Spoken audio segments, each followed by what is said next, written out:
Sa gitna ng hagupit ng bagyong Karina, isang emosyonal na tagpo ang naganap ng personal na bisitahin ni Paolo Avellino, ang rumored girlfriend na si Kim Chiu. Tila hindi nga nakapagtiis si Paolo sa kalagayan ni Kim, lalo na't nagbahana sa ibang lugar sa Metro Manila. Habang patuloy ang malakas na pag-ulan at pagbaha sa iba't ibang bahagi ng lungsod, hindi nagdalawang isip si Paolo na alamin ang kalagayan ni Kim. Dahil sa kanyang labis na pag-aalala, agad siyang nagtungo sa tahanan ng aktres upang siguraduhing ligtas ito.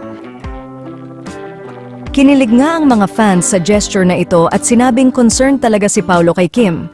Marahil nahuhulog na talaga si Paolo kay Kim lalo na at nagiging close na sila sa bawat araw na lumilipas. Ang pagbisitang ito ni Paolo ay hindi lamang pagpapakita ng kanyang malasakit, kundi pati na rin ng kanyang matinding pagmamahal sa mga taong malapit sa kanya.